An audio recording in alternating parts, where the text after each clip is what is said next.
our turn to do what generations before us have done, guided by optimism and faith, to fight for this country we love, to fight for the ideals we cherish, and to uphold the awesome responsibility that comes with the greatest privilege on earth, the privilege and pride of being an American.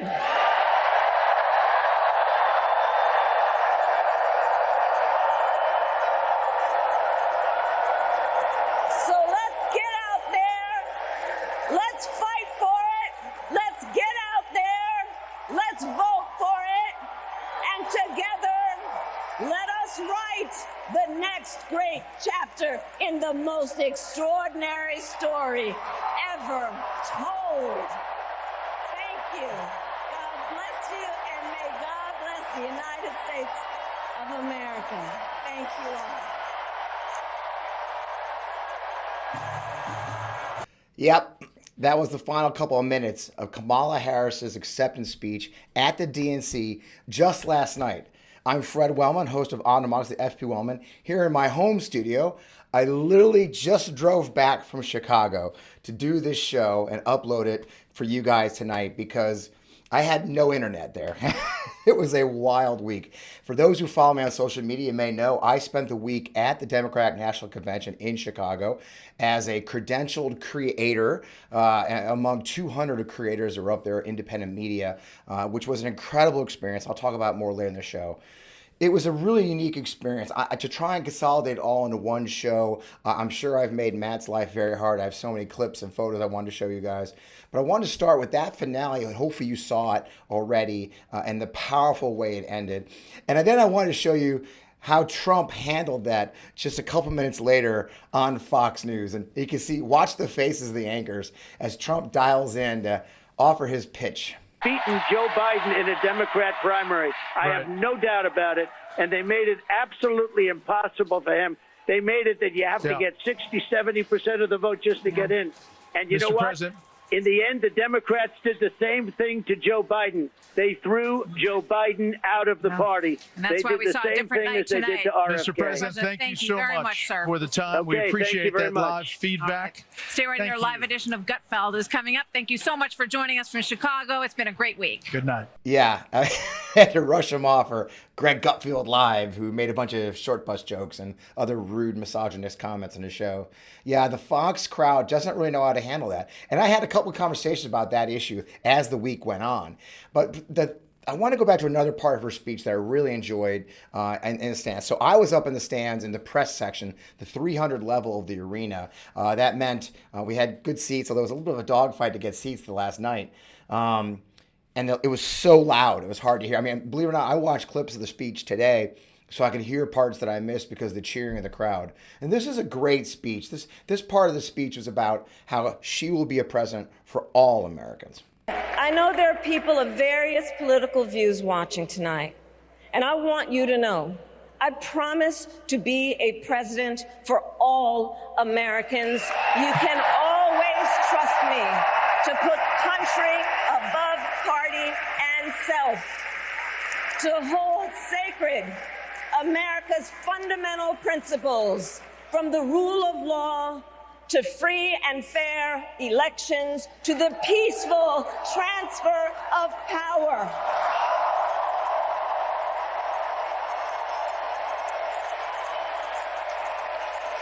I will be a president who unites us around our highest aspirations. There's a lot of high points to that speech. I could do a whole show just on that. I'm sure my friends at MeidasTouch have already done that. But I want to give you a perspective of what it was like there. And not to do too many clips of what I saw, I wanted you to see what I saw in this 320 section of United Center in Chicago, Illinois, as the Vice President and Governor Walz stood with their spouses on the stage as the balloons dropped in the United Center. The big finale of 4 incredible days of speeches and gatherings, which I'll show you a bit of. And this was the finale of the show.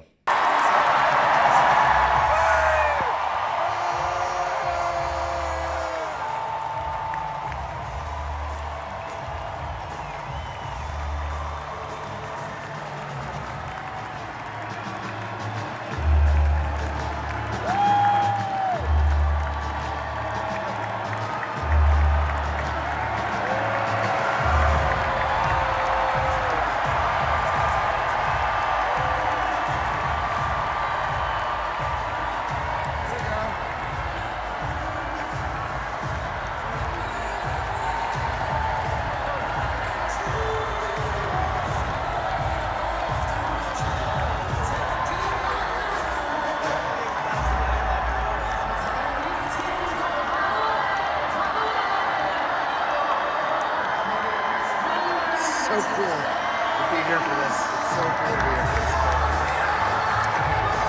It was a cool experience in person. I think you can hear me talking about how amazing it was. You know, I got a chance to talk to a number of folks. It was hard. It was a really tricky week. You had to get studios or you had to talk in the hallway. It was really hard to talk in the hallway because it was so loud. I did videos that I threw out. My friend Ken Harbaugh from Against All Enemies here at MeidasTouch hung out trying to figure out. So we got a couple of great conversations and a couple of old guests you may remember. One of the first people I ran into for an interview was my friend Chris Jones. And we had a great conversation about dirt road Democrats. I saw Abigail Spanberger, the Democratic nominee for governor. I talked to Congressman Jared Moskowitz, who I've been trying to get in the show forever. I got him in a hallway. I also got a chance to watch Wes Moore speak. If you know Governor Wes Moore of Maryland, I've known Wes since before either of us was anybody, I guess, way back in Baltimore doing veterans projects together. Now he's the governor of Maryland. Saw him, got a big hug out of him. He gave a terrific speech at the Veterans and Military Family Caucus, as well as actress Busy Phillips, who happened to be there. I had a remarkable time at Simon Rosenberg's Hopium event where Simon gave us some words of positivity. And I met Sean Astin, the actor, which is I'll show you more of later. And then I met a couple cool people there. That's kind of our show. I want to kind of go through that. So you know what? Let's not waste time. Let's get right with the show.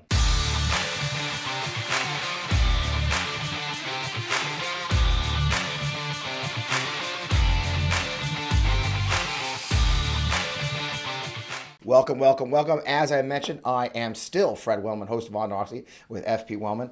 I have red eyes. I've got bags. I haven't slept for crap in a week. Got about 4 hours of sleep. If the DNC for creators, for at least for me, was a lot of running around. If you understood the layout of how this convention worked, what you saw on TV at the United Center was about 2.5 miles from the McCormick Place. McCormick Place is the convention center in Chicago. That's where my hotel was and where a lot of the daytime activities were. So we had events at the McCormick Center. Then you had to catch a bus or an Uber, which was really expensive, all the way over to the United Center to get into the United Center, which the first night took 2.5 to 3 hours. It got better as the night went on. I spent a lot of time sitting on buses. I spent a lot of time sitting in Ubers. I spent a lot of time walking. I think I got about 13 miles of walking in around the city of Chicago. Never once got shot or raped, contrary to what Donald Trump was telling you.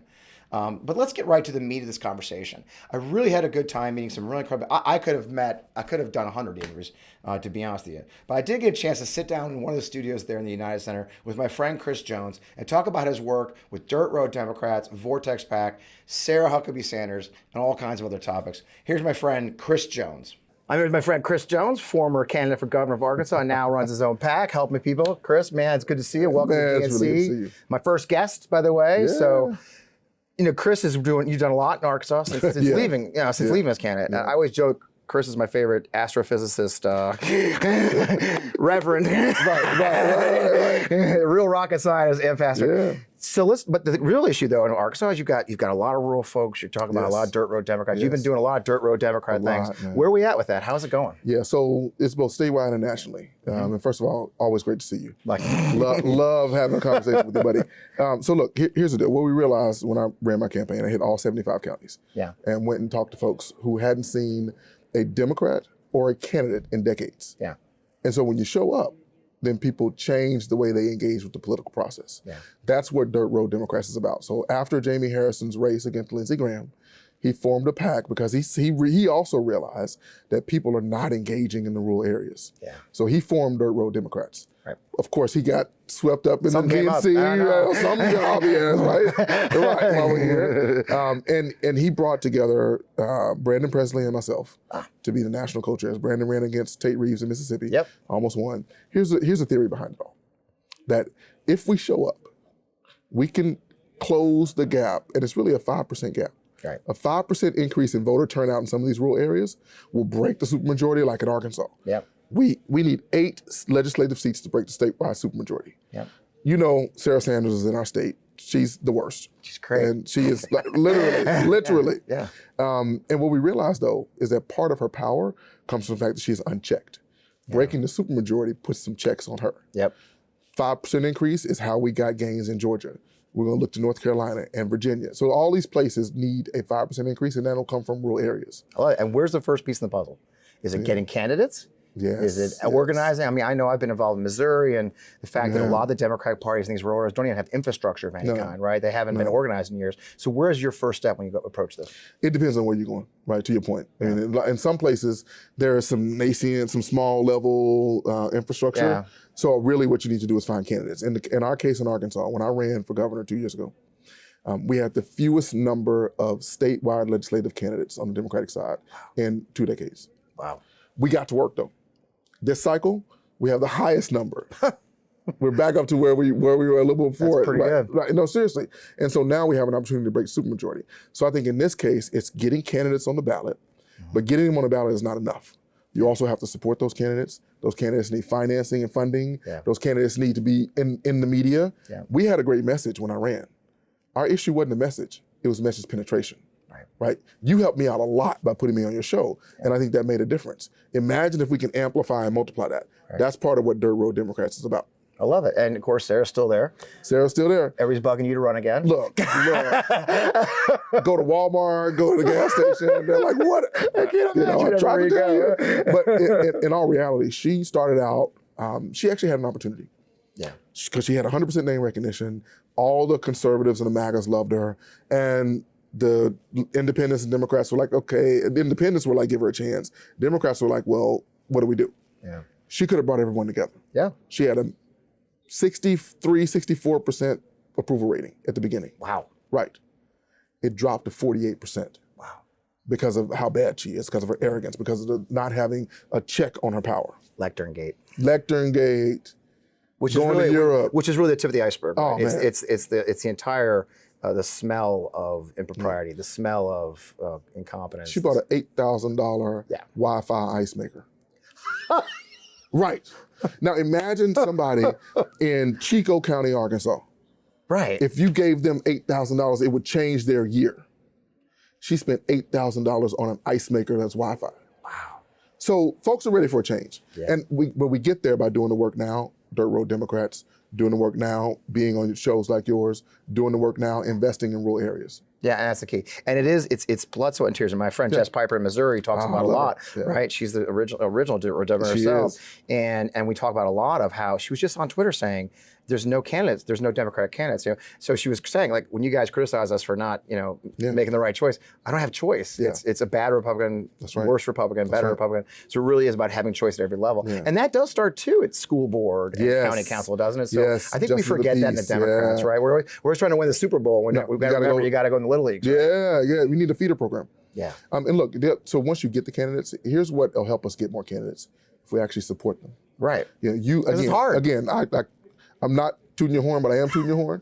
No, because you've been open to bringing candidates who others will ignore onto your show. Yeah. It gives them a platform. Yeah. Now, even if they don't win, they feel supported. And if they feel supported, they'll tell someone else to do it. So that's it matters. The key. I mean, raising awareness of who's out there and we have great candidates. I mean, we're seeing it here at the convention, right? Amazing. The bench is incredible right now, isn't it? Yeah, the Republicans are shaking. They are. Our bench is deep. Yeah. So I'm loving it. Well, that's great. I love hearing it. Cool, so, man. well, where can everybody find out more information about all your many projects and learn more about what you're doing? So what I did not talk about was Vortex PAC. Yeah. And that's to flip the 4 congressional seats in Arkansas. If you want to find out about that, go to Vortex, VORTEXPAC.com and learn what we're doing in Arkansas. If you want to know about Dirt Road Democrats, go to dirtroaddemocratspac.org and you'll find out about what we're doing. And look, man, I'm excited. Yeah. I mean, this convention has been phenomenal. And it's the wave. I mean, it's and the funny thing about, I thought of you, and I'm so glad we ran into each other, literally, is you've always run this kind of positive, hopeful. That was your campaign was hopeful. Yeah. And it must give you great joy to see a national level campaign using almost the same message in a lot of ways, right? Like unbelievably hopeful. This has always been your approach. That's why I wear the bee. The bumblebee, because I believe, and because you have to hope that things can change. I'm excited, man. Well, we're on the right track. Man, thanks. Thank you, bro. Good seeing you, brother. Good to see you. Appreciate your time. After I talked to Chris, he's doing some really good stuff, and there's a lot of important work to be done for rural Dems and for those in places like Arkansas. We talk about that a lot with my Forgotten Democrats work and all. I'm also very interested in what's going on in Virginia. As you guys know, I lived in Virginia for over a decade. I've been involved in politics there with my friend Eugene Vindman. Abigail Spanberger is currently the representative for Virginia 7. Abigail is also now the Democratic nominee for governor of Virginia, and she's doing incredibly well. Is probably going to win and be our next governor of Virginia after Glenn Youngkin. One of the things that we're really dealing with a lot in Virginia and nationwide, but especially in Virginia that's going to be effective, very big, is Project 2025 and Agenda 47. And part of that is what's called Schedule F. And you've heard me talk about this in the show quite a bit. I really want to get Abigail's perspective on the impact of what Project 2025 would do to Virginia specifically and all the federal workers and contractors in that area. So I got a great chance to talk to her for about 10 minutes too. Here's my friend Abigail Spanberger talking about the impact on Virginia of what a Trump administration might look like. Representative Spanberger, governor candidate, I'm glad to have you. I know you've been talking a lot about, national security and other things, but I want to talk about Virginia. As you know, I lived in Stafford and in your district for a while. I'm helping the guy who's trying to take your seat, but you're running for governor. Yeah. One of the things we talk about a lot here at the convention, and you talk about a lot in your campaign, is this Project 2025 and its direct impact on Virginia. Yeah. And it is a direct impact because mostly, so tell us a little bit about that. So whether it's Project 2025 or Agenda 47, which is Trump's agenda, put out on his website, if he's trying to step away from the disaster that is Project 2025, we know that the intent of a future Trump presidency is to put Schedule F in place. Right. We know it's an intention. We know he's willing to do it because he did it at the end of the last term, and of course, President Biden came in and reversed that effort. And what we know to be the case is that a Trump-Vance presidency would not just jeopardize federal jobs across the board, but J.D. Vance has said that they should fire all civil servants and replace them with, quote, our people. Yeah. And so when we think about it from a Virginia perspective, this is the livelihood. People who, engineers, doctors, lawyers, people with various different types of expertise who pursue a career in public service at government agencies across DC and frankly, across Virginia and across the rest of the country, and do it in service to our country, in service to our communities. And to now have a president once again threaten their jobs, threaten their commitment to that mission, it's certainly wildly damaging to the function of government, but it's the destruction of their livelihoods and, from a Virginia perspective, Virginia's economy. Yeah, for the Commonwealth, I think we've talked about before, and my viewers of my show know my daughter has a store in Fredericksburg. Yeah. And when there's been government shutdowns before, it devastates those towns. That's right. You're not going to buy fancy soap. You're not going to get, I think you mentioned appliances, right? Yeah. So the Virginia economy directly tied to the large number of government contracts. And it's not just government employees, right? They talk about government contractors as well, don't they? Well, and so that's the issue that's at play, right? When we've had government shutdowns in the past, previously when we were teetering towards a government shutdown, I was working directly with the Chamber of Commerce in Prince William County, just north of Fredericksburg, because the entire economy of that very large county outside of Washington, D.C., is impacted, not just when there is a government shutdown, or certainly not just in the case that many federal employees would lose their job, poof, and we would wait for them to find our people. But in fact, the entire community is impacted because if you're firing federal employees or you're shutting down the government, then related work that is supportive of that, be it government contract, doesn't happen. Right. And if you are someone, because you're a federal employee, because you're a government contractor, who is either not getting their paycheck or they think that they might not be, you don't do things like replace your dishwasher that's on the fritz, or buy a housewarming friend, gift for the friend who's moving. Fancy soap. The fancy soap. There's many reasons why one would buy a fancy soap, but if you don't think you're getting paid, that goes off the list. It's off your shopping list, and that's real. It's a real part of our economy, and it's a real part of the impact. And so, working with the Chamber of Commerce, certainly, across the state in Virginia, but specifically in the localities that I represent, to have various different small business owners come forward and talk about, they may not be the federal employee, they may not be the government contractor, but the downstream impact of this continued attack on federal workers is so highly detrimental. And you don't just recover from that. No, it's those second and third order effects we talk about as national security professionals. It's not just the shot; it's the second and third order effects, and that's what's happening in this economy. I think the final piece for let you go, I know you got a lot going on, is veterans specifically. I mean, a lot of these federal jobs are veterans. The Commonwealth is probably one of the highest concentration of veterans, I think, in the country, if I'm not mistaken. And a lot of those are government workers. We know that over half of the VA and DOD are veterans, right? So this is going to have a devastating effect on veteran unemployment as well, won't it? I mean, the idea that you would have a president who wants to just take jobs that require an expertise, whether that expertise was created through your military service or your expertise at the Department of Ag is through your course of study or your commitment to Virginia's producers or farmers across the country.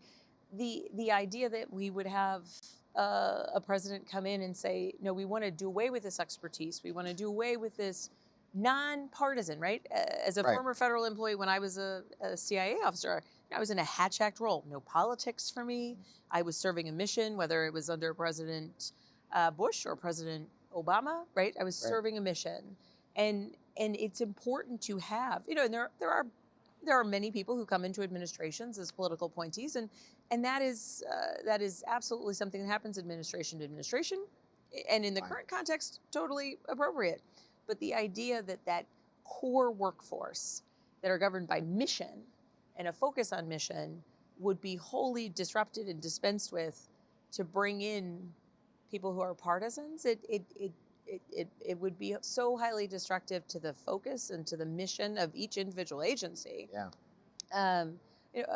To the reality that it would have such a negative impact on the livelihoods of so many Virginians, whom I'm proud to represent, and the Commonwealth's economy overall. Yeah, well, we can't have that. Well, I really appreciate your time. This is an important key part, and we got to keep reminding people that this isn't theory. They've done it. That's right. They said they're going to do it. And for me, the most shocking thing is they've said some of the criteria may be as little as having given money to a Democratic candidate. That's some scary stuff. Well, anyway, here we are. I'll agree with you completely. Well, good luck. Keep up the good work, and thank you. Keep an eye on the campaign. Thank you. Thank you, ma'am. Lumen's the world's first handheld metabolic coach. It's a device that measures your metabolism through your breath. And on the app, it lets you know if you're burning fat or carbs and gives you tailored guides to improve your nutrition, workout, sleep, and even your stress management. Not that I have stress in my life. Now, all you have to do is breathe in your Lumen first thing in the morning. You'll know what's going on with your metabolism, whether you're burning mostly fats or carbs. Then Lumen gives you a personalized nutrition plan for that day based on your measurements. You can also breathe in before you go on your workouts, before you go for a meal. You know exactly what's going on in your body in real time, and Lumen will give you tips to keep you on top of your health game. So look, your metabolism is your body's engine. We all know this. You probably learned this in health class, right? It's how your body turns the food you eat into the fuel that keeps you going. I've been tracking macros and nutrients and nutrition for years as I try to maintain my health as I age. Because your metabolism is the center of everything your body does, optimal metabolic health translates to a bunch of benefits, including easier weight management, improved energy levels, better fitness results, better sleep, better moods even, if you will. Lumen gives you recommendations to improve your metabolic health right in your hand. So if you want to take the next step in improving your health, go to lumen.me/Fred. You'll get 15% off your Lumen. That is lumen.me/Fred for 15% off your purchase. Thank you, Lumen, for sponsoring our show this week. We really appreciate you. And man, it's a great device. Hey, let's face it. After a night out with drinks, I do not bounce back the way I used to when I was in my 20s as a young officer in the United States Army, full of strength, where we drink all night, then go working out the next morning. And lately, it's been not as easy since I'm a grandpa now. That is until I found Z-Biotics Pre-Alcohol. Now, pre-alcohol is the world's first genetically engineered probiotic. It was invented by a PhD scientist to tackle rough mornings after drinking. And here's how it works. When you drink, alcohol gets converted to a toxic byproduct in the gut. It's this byproduct, not dehydration, that's to blame for your rough next day. Now, pre-alcohol produces an enzyme to break this byproduct down. Just remember to make your Z-Biotics your first drink of the night, then drink responsibly, and you'll feel your best tomorrow. Look, I won't lie. I don't hit the clubs anymore. I'm not that guy. But what I do is I take my partner and we go to outdoor concerts here in our town. We will sit down in the heat of the sun in the summer. We'll drink wine, we'll drink beer, and it kind of sneaks up on you. And the next thing you know, you're feeling a little bit under the weather. So I decided to give ZBiotics pre-alcohol a shot, and man, what a difference. Believe me, it is the real deal. So for vacations, weddings, birthdays, reunions, there's so much going on. Get the most out of your summer plans by stocking up on pre-alcohol now. So it's easy. Go to zbiotics.com/Fred to get 15% off your first order when you use Fred at your checkout. Pre-alcohol is back with a 100% money-back guarantee. So if you're unsatisfied for any reason, they'll refund your money, no questions asked. So I'm going to go back to it again. Just make sure it's clear. Remember to head to zbiotics.com/Fred. Use the code FRED, F-R-E-D, at checkout for 15% off. Thank you, as always, ZBiotics, for sponsoring this episode and for the good times you help me continue to have. Yeah, it's big, right? Project 2025 is no joke. It's real. And that's Agenda 47 as well. And Trump has said it in speeches. They're not going to try and give up getting rid of federal employees. Why do we know? He actually did implement Schedule F before he left office, and President Biden got rid of it as soon as he came in. Another great guest I wanted to catch a lot of while I was there before is Jared Moskowitz. As you know, Congressman Moskowitz is regularly appears on the MeidasTouch network. He's a great member of Congress. He drags the Republicans, and that's one of the reasons I want to talk to him. You know, after Michelle Obama's speech, and he and I kind of go back and forth at the beginning of this conversation about what she really said, but she really didn't say, when they go low, we'll go high. She did say, we'll go on the offensive. And if you watch the Congress, the House, especially the House under Hakeem Jeffries, they've gone on the offensive. And I had the privilege to grab Jared Moskowitz in the hallway and talk about what that looks like from his perspective and let him enjoy the fact that he's actually taller than me. I know it's hard to believe, but here we are. Here's Jared Moskowitz. I had a chance to talk to you before, so I appreciate it. I know you're a reg on the network. I am. So, you know, the one of the things I enjoyed the most about this Michelle Obama speech specifically is I think she's given up on the whole when they go low, we go high thing. I think what Michelle did yesterday is she was like, we're not going to get in the mud, and then gave it to them. But it's not that she got low. I think she went medium. Right. Okay. So and by the way, it's what's working. Go on the offense, right? You've seen it in committees in Congress. Yep. You go on the offense. Let's stop playing defense. Let's stop trying to reason and rationalize with them, right? Let's go on the offense. And you can see they don't know how to handle it. Right? They absolutely don't know how to handle it. They're snowflakes when it comes to dealing with them. Right. And look, use truth, use facts, okay? But you give it to them. And I think that has caught them off guard so much in Congress. And it's a different way for Democrats to communicate. I'm not the only one who's doing it. No. Jasmine Crockett, Robert Garcia, Maxwell Frost, Dan Goldman, Jamie Raskin, AOC, offense. Yeah, and I'm an old soldier. And that's what I always say. We go on the offense, we push them back. You can see they're struggling to respond. And I think also what I love what we've done, and you guys started that, and now we see the president campaign doing it, is not keep responding to all their silly stuff. The Tim Walz stuff's a perfect example. We have our answer, it's done. Tim Walz is a really good man, isn't he? That's what I'm saying. What I'm saying is stop going out there and defending. Pivot and hit. Right. Pivot and hit. For 77 days, right? That's the big thing, isn't it? And that's, it's a sprint at the end. But we're at halftime, right? Yeah. Like maybe we're up, it's halftime, we're in the locker room, we're up a point. It doesn't mean anything, right? We got to play the rest of the game, and that's the point. We got to play the rest of the game. This is a wonderful moment. We should enjoy it. But then we got to get back out there and we got to do the work. Yeah, and you know, football teams, units in the Army have morale. It does feel like our morale has gone up in the last 4 weeks. There's a momentum and enthusiasm. There's no doubt about that. There's no doubt about that. You can see it in the volunteers signing up. You can see it in the fundraising. You can see it in some local elections that are starting to happen. You can see it in the polling. You can see it in the crowd sizes, which is the metric that Donald Trump uses. It's very important. Shout out to the AI team at Kamala Harris, crushing it with the fake crowd size. There's 6 of us. Yeah. I mean, so there's no doubt that there's been a sea change here. Yeah, and that's the great thing. And you've been fighting that fight for the good fight. You hit them where it hurts. Let's talk about the weird thing. I mean, it's interesting how that's just gotten in their heads. And no, you're weird. I'm not weird. You're weird. Exactly. And again, they can't deal with it. And one of look, Donald Trump is his own worst enemy. We've known that. Yeah. So unhinging him, getting under his skin works, because then he goes to his bad habits, which reminds the American people why he shouldn't be back as president. Yeah, and I actually have Republican friends, and I live in St. Louis, Missouri. Needless to say, I have lots of Republican friends. I have lots of Republican friends. And what's fascinating is one guy's a VC, for God's sake. He's like, no, we can't vote for that guy. And what's interesting to me is we saw the debate, and we a lot of us watched our president have some struggles, but a lot of Americans, that was the first time they've really seen Donald Trump in a while. They're not very online like we are, don't you think? A lot of Americans saw a very poisonous, angry man with the same bit, didn't they? Yeah, he's got to get back to Hannibal Lecter, the late great, and the late great Hannibal Lecter. He was winning when he was talking about the late great Hannibal Lecter. Yeah. So that's the platform. That should be the platform. I recommend. Yeah, we're not gonna tell him what to do, but battery sharks. Questioning what people's diversity. Go back to Hannibal Lecter. Oh, definitely. battery sharks. That's some winning stuff. That right was there. winning. He was winning. I know. He was winning when he was talking about sharks and Hannibal Lecter. And how good looking he is.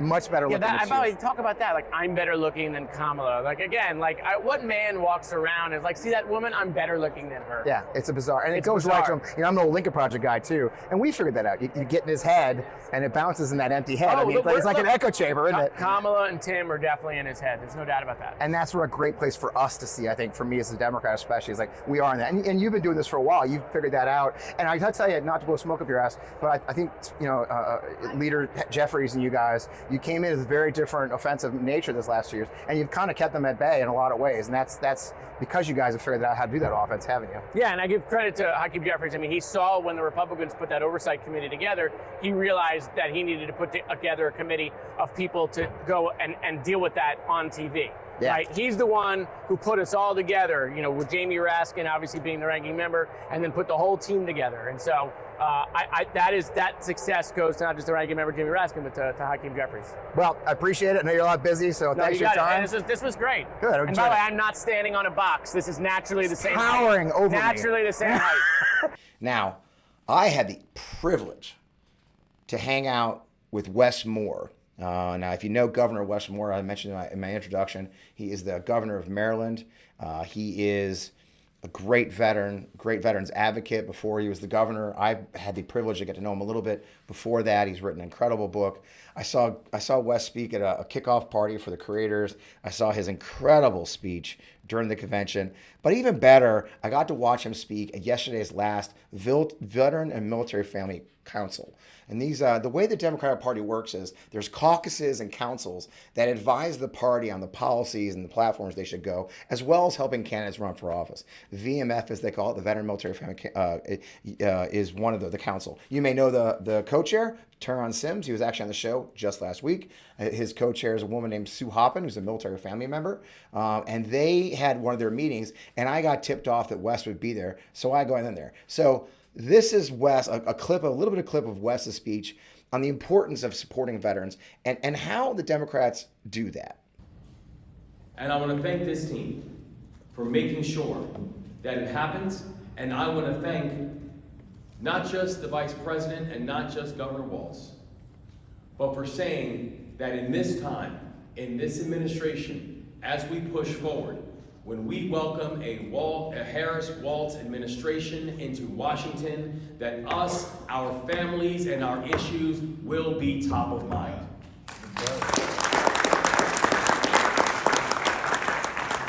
And I'm excited for the fact that we got one of our own that's about to be the next Vice President of the United States.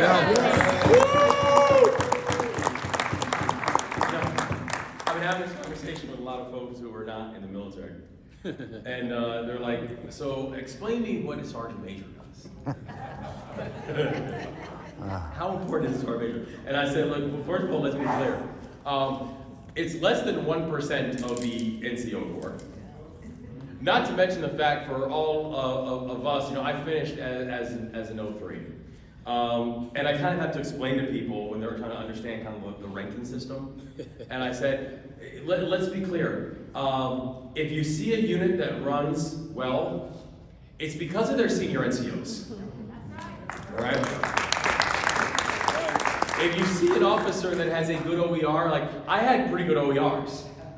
That is exclusively because my senior NCOs made sure I had good OERs. Let's be clear about the way that this works. And I think about someone who understands what it means to take care of their folks. For 24 years, someone who put on the uniform. Same ones we wore. with the same flag on his shoulder, with the same focus, making sure that us and our families, just like he did when he was a senior NCO, that his folks and his families were okay. It's exciting to think that we're going to have someone like that who's not just helping to drive our policy, but who's helping us to remind ourselves of our moral obligation. Because you all are the ones who voluntarily chose to raise your hands. You're the ones who had family members who voluntarily chose to raise your hands. And to do something that less than 1% of our population is willing to do. People who understand that freedoms are not free. And they must be protected. You can see he's a great speaker, great opportunity to hear from him. I got a chance to talk to him offline. Fascinating points to be made everywhere there. And it was a really, really good speech and a really good week. Interesting enough, that same meeting, there was a woman named Busy Phillips. You know Busy Phillips? She's an actress. She's appeared in a lot of great TV shows, but she's also a hardcore advocate for the Democrats, for progressive values, for a woman's right to choose her health care. I had the opportunity to grab her in the hallway. This interview is a bit of a mess. We literally kind of got dragged out of a room and said, here, talk to Busy. I may have geeked out. I don't know. But Busy Phillips and I had a chance to talk about how important it is to support veterans and how important it is, the choices, and a little bit about how she got involved in politics in the first place. So here's Busy Phillips in the hallway at the McCormick Place Convention Center. Great having you come talk to the veterans. Thank you. You know our community, obviously. So what drives you to make all these rounds and talk about these issues? You seem pretty motivated about this campaign all of a sudden, don't you? All of a sudden, honey. I know. Honey, abortion has been, high, I mean, listen, we're Yeah. all riding this high, but like obviously post-Dobbs and even pre-Dobbs, I've been like very active in a lot of different issues. Yeah. I was a surrogate for Hillary, honey, back in the day. Yeah. But I will show up for the Democrats because the Democrats show up for us. Yeah. And really what I said in there is true, is that I really resent the Republican Party continuing to try to take ownership over patriotism and the military as if they ever show up and support them in the administration at the policy level. Right. Like, Democrats are really the ones that show up and are like, let's make your life better. Yep. Let's take care of mental health. Let's talk about mental health with our veterans. Let's make sure we can pass policies that are, look, what, Biden and Harris were able to pass. Yep. And, Exactly. and sign into A million action. veterans now back on the rolls. Correct. There's less than 16 million of us surviving right now. That's a significant number of veterans have added to the rolls. I had a conversation with Tara on my show just last week about how much policy has affected our veterans coming through Democrats. Yeah. And that's the truth. It is the truth. Yeah. It is the truth. And I feel like patriotism is for all of us. Yep. It actually isn't for just one party. It's not even just for the Democrats. I'm saying it is like we're all allowed to have it and also support our troops. And troops are allowed to be whatever, vote however they want to vote. But I always say, vote in your best interests. That's it. All right, who's going to take care of it in the end? And I think that's one of the big things I do in my work is pushing that, make sure my peers in the veteran community know these are the guys who passed this law for you. I mean, when they turned down the PACT Act the first time, they high-fived. Right. Remember that? So I think you're right. Well, we appreciate you supporting our community. Thank you. It's like every community. If you don't have allies outside who can come in and help us, we're never going to survive. So thank you. Well, thank you.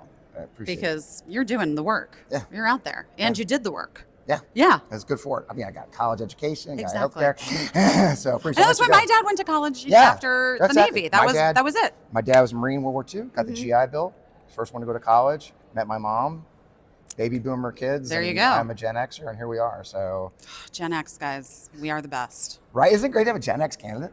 Yes. You're claiming her, right? Anyway, I took her right away. As soon as Well, she is, right? She's on the cusp. I'm also on Look, the cusp. we're not I'm on the gonna say it. lower cusp. I am. I'm senior. Sometimes I try to pretend like I am a millennial, but I'm not. Senior Gen X. Okay, well, I'm a baby Gen X. Okay, we'll take it. But I'm really just a baby Gen X. It works for me. Yeah. Okay. Great. It was so nice to meet you. Thank you so much. And one of the most fun things that happened was our friend Simon Rosenberg, Mr. Hopium. He had his very first Hopium in-person event and invited me, which was a privilege to go, and it ended up being a cocktail reception. I walked in, Simon gave me a big hug. We finally saw each other, got a picture together in person. And we were talking, and he said, hey, have you met Sean Astin? I'm like, Sean Astin? I want to meet Sean Astin. Yes, I've been wanting to meet Sean Astin since day one. Not just because he looks just like me. I mean, when he did the Indiana vote on the roll call night, I had people texting me saying, why are you with Indiana? So anyways, I said, yeah, I want to meet Sean Astin. So sure enough, I go, I find Sean Astin. I walk up to Sean Astin, he says, it's like looking in the mirror. And so we started talking. Fascinating gentleman. Hard worker, has been working hard for the Democrats. He's been on a 6-state tour to raise money for the Harris Waltz campaign and was here at Simon's event. Here's a picture of me and Sean. You can say we look like twins, brothers from another mother, which is a little weird for both of us. We're even built the same way, kind of squatty. I guess I'm built like a hobbit, which isn't really news if you know me. Anyway, but hey, I want to show you a little bit of what he said in his speech, and it relates because he talked about the values of all people, Samwise Gamgee, and how that can guide who we are as people when we talk about service. Here's him, Samwise Gamgee himself, Sean Astin. I also am known in some parts as Samwise Gamgee. Yeah. The thing about Samwise Gamgee that I think touches people's hearts so much is that he lived his life in service. He was in service of Frodo. He was in service of the mission. He was in service of protecting the Shire. When you're someone like Kamala Harris, who is so charismatic, so eloquent, so capable, so strong and fierce with your oratory, those Senate grillings were such a like drop of water in a desert. Kavanaugh and all that, but anyhow, for her to spend 3.5 years in terms of the national conversation, relatively silent, in support, that servitude is hard. It's hard to be quiet for someone like that, but she was on the learn, she was in the support, and she is ready. And I can't wait to watch her get out there with her fire like she did last night from Milwaukee, that simulcast. How brilliant was that? Brilliant. So, 77 days? 78 days, something like that? 76 days. The meter is running. The meter is running. It's going to go by in a blink. So there is no time, and we have to breathe. Make sure you sleep. Drink a lot of water. Sleep when we're dead. Sleep when we're dead. Flesh and blood human beings, so we have to protect ourselves. But continue, please, to do everything that you are doing and more. And I will go far and wide and tell the story of hopium. The wind and the money beneath the wings of Democrats up and down the ticket. Well, he was followed by our friend Simon Rosenberg. And Simon got up and talked about the hopium we feel and the wave we feel and how the hard work is far ahead of us still. I love the opportunity for you guys to see a little bit of what it was like. This is how a lot of the events were. People standing on chairs, talking, people standing on tables, talking to gathered people. And here's Simon at his event just yesterday afternoon, or was it Wednesday afternoon? It's a blur. Here we go. But here's Simon offering some of his patented, trademarked hopium for the crowd. She was one of my national co-chairs. And when we had the DNC meeting in Sacramento, she campaigned with me for the day. And she was just a district attorney at that time. But she was powerful and amazing even then, 20 years ago. And when she called me a few weeks ago, and we talked about the election before the change happened, and we had a 30-minute conversation about the election, and I said, Madam Vice President, the most important thing I can say to you is when you think of the campaign to come, do you want to think of 2,000 kids in field offices in the 7 battleground states, or do you want to think of your campaign as 2 to 3 million people on your team working side by side, going out and winning this election together? She said, I'd rather take 2 to 3 million people, is what she said. And I said, well, we can build that kind of campaign. That campaign is there. And what's happening right now, for those of you who've been hopium followers, is that we're having the election that we all thought, or the election that we all wanted to have. Yeah. This was the election that we knew was possible, but it's happening now, right? We've seen a 6-point shift in the polls. Kamala's leading in the polls. We are doing better in the battleground.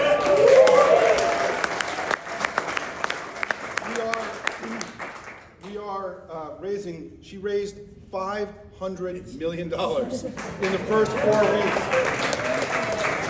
They signed up 200,000 volunteers in the first 10 days that she became the candidate. We are in the process of building the most powerful grassroots army the Democratic Party has ever had. We're now winning in social media after struggling in social media. This convention is not only doing well on television, but on social, right? In this new world that we have the campaign's been unleashed.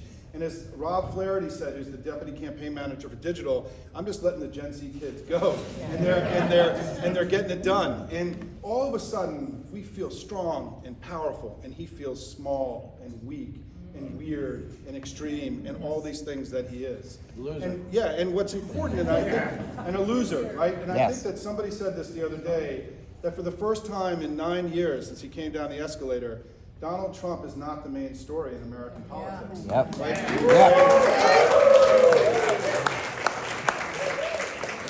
Kamala Harris is the main story. Governor Walz is the main story. The Democratic Party. Yeah. So, what was it like being there? Well, I got swag. Got a lot of swag. It was an incredible week, and I can't thank the Democratic National Convention organizers and the DNC and the Harris campaign, by the way, for inviting us, regular creators and hosts and independent journalists to join them in Chicago to give us press credentials, allowing us to have the run of the building for stopping and saying hi to Harry Dunn or Governor Newsom or John Fusgang. I got a couple of pictures actually. Here's me meeting Doug Jones on the way out the building. I finally met my internet hero Tiziant. So many more. I could literally just do a collage of photos of cool people I met. Billy Ray. There's so many. John Fugelsang, I mentioned him already. Just so many people I got a chance to meet, say hello to, fellow creators. That opportunity alone was so worth it. We did pay our own way. I think the Republicans at one point were saying that, trying to say that we all Republicans were accusing us of being paid by the DNC to be there. We were not being required to say certain things. We definitely were not that. No, we were just given press badges and opportunities. Organizations threw parties for us, so we did get some cool parties and more swag. But it was really just the opportunity to be there, to talk to the attendees, watch the events unfold, feel the excitement and momentum. It is real, folks. We are winning, and the Republicans have nothing to do. That's why I didn't show. I didn't show any Republican clips except that one of Donald Trump. The hope I feel, the momentum I feel, the joy I feel was incredible. Seeing Pink sing with her daughter was heartbreaking. It just, Stevie Wonder. I was actually on the floor for Tim Walz's speech. I got to be on the floor of this arena for Tim Walz's speech. Matter of fact, here's a couple of pictures of me on the floor as Tim spoke. Incredible experience. So I hope you could see, if you go to my social media accounts, especially my Twitter account, you'll see a lot of pictures. You'll see photos of what I experienced and some videos and my perspective on all of it. But it's an incredible week. It'll be interesting to see what the polls do now, because I got to tell you, people are going to make up their minds quickly now. We have about 75 days left. We are winning. If we do it together, if we never give up hope and we keep fighting, we will win. As Tim likes to say, as Coach Tim likes to say, Coach Waltz, we can sleep when we die. So I plan to sleep tonight, get some rest, see my fiance, and then get back to work tomorrow. And that's all we can do. Hope you enjoyed this little slice of clips and perspective on what I experienced at the DNC last week. I know it's a lot. You guys, we are winning this. So let's keep up the fight, and I'll see you next week at our regular time with a regular show right here in the MeidasTouch Network. See you next week.